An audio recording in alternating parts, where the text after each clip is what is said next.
Lahore central jail में 23 मार्च 1931 की शुरुआत किसी और दिन की तरह ही हुई थी। फर्क सिर्फ इतना था कि सुबह सुबह जोर की आंधी आई थी, बहुत तेज। लेकिन जेल के कैदियों को थोड़ा अजीब सा लगा जब 4 बजे ही वार्डन शरद सिंह ने उनसे आकर कहा कि वो अपनी अपनी कोठरियों में चले जाएं। उन्होंने कारण नहीं बताया था। उनके मुंह से सिर्फ ये निकला कि आदेश ऊपर से है। अभी कैदी सोच ही रहे थे कि माजरा क्या है। जेल का नाई बरकत हर कमरे के सामने फुसफुसाते हुए गुजरा कि आज रात भगत सिंह, राजगुरु और सुखदेव को फांसी दी जाने वाली है। उस क्षण की निश्चिंता ने उनको झकझोर कर रख दिया। कैदियों ने बरकत से मनुहार की कि वो फांसी के बाद भगत सिंह की कोई भी चीज जैसे पेन, कंघा या घड़ी उन्हें ला कर दें ताकि वो अपने पोते पोतियों को बता सकें कि कभी वो भी भगत सिंह के साथ जेल में बंद थे। बरकत भगत सिंह की कोठरी में गया और वहां से उनका पेन और कंघा ले आया। सारे कैदियों में होड़ लग गई कि किसका उस पर अधिकार हो। आखिर में ड्रॉ निकाला गया, लाहौर कॉन्स्पिरेसी केस। अब सब कैदी चुप हो चले थे। उनकी निगाहें उनकी कोठरी से गुजरने वाले रास्ते पर लगी हुई थी। भगत सिंह उनके साथ फांसी पर लटकाए जाने के लिए उसी रास्ते से गुजरने वाले थे। एक बार पहले जब भगत सिंह उसी रास्ते से ले जाए जा रहे थे तो पंजाब कांग्रेस के नेता भीमसेन सच्चर ने आवाज ऊंची कर उनसे पूछा था, आप और आपके साथियों ने लाहौर कॉन्स्पिरेसी केस में अपना बचाव क्यों नहीं किया? भगत सिंह का जवाब था, इनकलाबियों को मरना ही होता है क्योंकि उनके मरने से ही उनका अभियान मजबूत होता है, अदालत में अपील से नहीं। वार्डन शरद सिंह भगत सिंह के खैर ख्वाह थे और अपनी तरफ से जो कुछ बन पड़ता था उनके लिए किया करते थे। उनकी वजह से ही लाहौर की द्वारकादास लाइब्रेरी से भगत सिंह के लिए किताबें निकलकर जेल के अंदर आ पाती थी। भगत सिंह की जेल की जिंदगी काफी कठिन थी। किताबें पढ़ने का शौक हो चला था उन्हें कि एक बार उन्होंने अपने स्कूल के साथी जयदेव कपूर को लिखा था कि वो उनके लिए कार्ल लिब्नेख्त की मिलिटरिज्म, लेनिन की लेफ्ट विंग कम्युनिज्म और ऑप्टन सिंक्लेयर का उपन्यास द स्पाई कुलबीर के जरिए भिजवाएं। भगत सिंह जेल की कठिन जिंदगी के आदी हो चले थे। उनकी कोठरी नंबर 14 का फर्श पक्का नहीं था, उस पर घास उगी हुई थी। कोठरी में बस इतनी ही जगह थी कि उनका 5 फुट 10 इंच का शरीर बमुश्किल उसमें लेट पाए। भगत सिंह को फांसी दिए जाने से 2 घंटे पहले उनके वकील प्राणनाथ मेहता उनसे मिलने पहुंचे। मेहता ने बाद में लिखा कि भगत सिंह अपनी छोटी सी कोठरी में पिंजड़े में बंद शेर की तरह चक्कर लगा रहे थे। इनकलाब जिंदाबाद। उन्होंने मुस्कुराकर मेहता को स्वागत किया और पूछा कि आप मेरी किताब रिवोल्यूशनरी लेनिन लाए या नहीं। जब मेहता ने उन्हें किताब दी तो वे उसे उसी समय पढ़ने लगे मानो उनके पास अब ज्यादा समय न बचा। मेहता ने उनसे पूछा कि क्या आप देश को कोई संदेश देना चाहेंगे। भगत सिंह ने किताब से अपना मुंह हटाए बगैर कहा, सिर्फ 2 संदेश, साम्राज्यवाद मुर्दाबाद और इनकलाब जिंदाबाद। इसके बाद भगत सिंह ने मेहता से कहा कि वो पंडित नेहरू और सुभाष चंद्र बोस को मेरा धन्यवाद पहुंचा दे जिन्होंने मेरे केस में गहरी रुचि ली थी। भगत सिंह से मिलने के बाद मेहता राजगुरु से मिलने उनकी कोठरी पहुंचे। राजगुरु के अंतिम शब्द थे, हम लोग जल्द मिलेंगे। सुखदेव ने मेहता को याद दिलाया कि वो उनकी मौत के बाद जेलर से वो कैरम बोर्ड ले लें जो उन्होंने उन्हें कुछ महीने पहले दिया था। मेहता के जाने के थोड़ी देर बाद जेल अधिकारियों ने तीनों क्रांतिकारियों को बता दिया कि उनको वक्त से 12 घंटे पहले ही फांसी दी जा रही है। अगले दिन सुबह 6 बजे की बजाय उन्हें उसी शाम 7 बजे फांसी पर चढ़ा दिया जाएगा। भगत सिंह मेहता द्वारा दी गई किताब के कुछ पन्ने ही पढ़ पाए थे। उनके मुंह से निकला, क्या आप मुझे इस किताब का एक अध्याय भी खत्म करने नहीं देंगे? भगत सिंह ने जेल के मुस्लिम सफाई कर्मचारी बेबे से अनुरोध किया कि वो उनके लिए उनको फांसी दिए जाने से 1 दिन पहले शाम को अपने घर से खाना जरूर लाएं। लेकिन बेबे भगत सिंह की इच्छा पूरी नहीं कर सके क्योंकि भगत सिंह को 12 घंटे पहले फांसी देने का फैसला ले लिया गया और बेबे जेल के गेट के अंदर ही नहीं घुस पाए।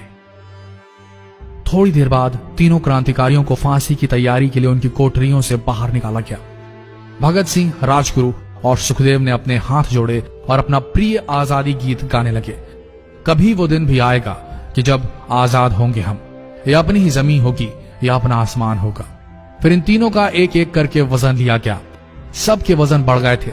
इन सब से कहा गया कि अपना आखिरी स्नान करें। फिर उनको काले कपड़े पहनाए गए लेकिन उनके चेहरे खुले रहने दिए गए। शरद सिंह ने भगत सिंह के कान में फुसफुसा कर कहा कि वाहिगुरु को याद करो।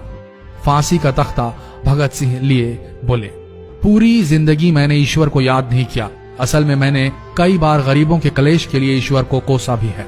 अगर मैं अब उनसे माफी मांग लूं तो वो कहेंगे कि इससे बड़ा डरपोक कोई नहीं।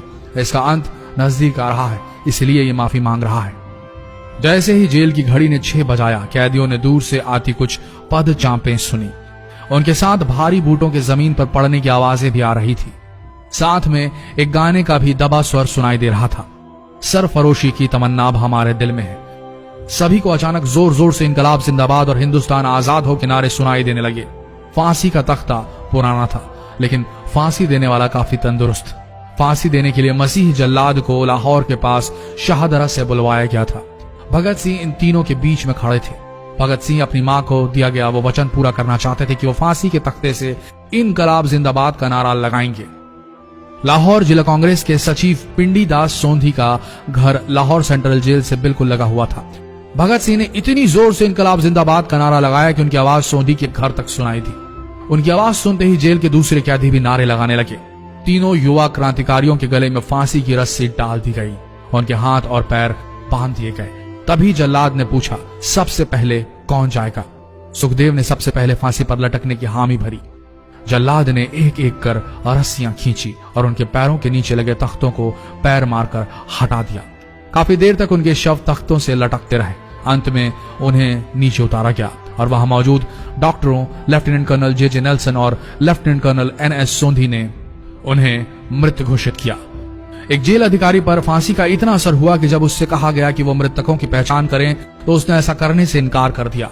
उसे उसी जगह पर निलंबित कर दिया गया अंग्रेजों द्वारा। एक जूनियर अफसर ने यह काम अंजाम दिया। पहले योजना थी कि इन सब का अंतिम संस्कार जेल के अंदर ही किया जाएगा, लेकिन फिर यह विचार त्यागना पड़ा जब अधिकारियों को आभास हुआ कि जेल से धुआं उठते देख बाहर खड़ी भीड़ जेल पर हमला कर सकती है। इसलिए जेल की पिछली दीवार तोड़ी गई। उसी रास्ते से ट्रक जेल के अंदर लाया गया और उस पर बहुत अपमानजनक तरीके से उन शवों को एक सामान की तरह लाद दिया गया। पहले तय हुआ था कि उनका अंतिम संस्कार रावी के तट पर किया जाएगा, लेकिन रावी में पानी बहुत ही कम था, इसलिए सतलज के किनारे शवों को जलाने का फैसला लिया गया। उनके पार्थिव शरीर को फिरोजपुर के पास सतलज के किनारे लाया गया। तब तक रात के 10 बज चुके थे। इस बीच उप पुलिस अधीक्षक कसूर सुदर्शन सिंह कसूर गांव से एक पुजारी जगदीश अचरज को बुला लाए। अभी उनमें आग लगाई ही गई थी कि लोगों को इसके बारे में पता चल गया। जैसे ही ब्रितानी सैनिकों ने लोगों को अपनी तरफ आते देखा, वो शवों को वहीं छोड़कर अपने वाहनों की तरफ भागे। सारी रात गांव के लोगों ने उन शवों के चारों ओर पहरा दिया। अगले दिन दोपहर के आसपास जिला मजिस्ट्रेट के दस्तखत के साथ लाहौर के कई इलाकों में नोटिस चिपकाया गया, जिसमें बताया गया कि भगत सिंह, सुखदेव और राजगुरु का सतलज के किनारे हिंदू सिख रीति से अंतिम संस्कार कर दिया गया है। तो ये थे भगत सिंह की जिंदगी के वो 12 आखिरी घंटे। आशा करते हैं इस वीडियो में सुनाई गई ये कहानी आज युवा पीढ़ी के दिलों में मर चुके देशभक्ति को जगाने में कामयाब होंगे। जितना हो सके इस संदेश को पूरे देश में पहुंचाएं। इस वीडियो को शेयर करें फेसबुक पर, व्हाट्सएप पर, और हो सके तो इस पेज को फॉलो करें ताकि ऐसे ही वीडियोस आप तक सही समय पर पहुंच सके। मिलते हैं अगले वीडियो में, तब तक के लिए आप सबका धन्यवाद।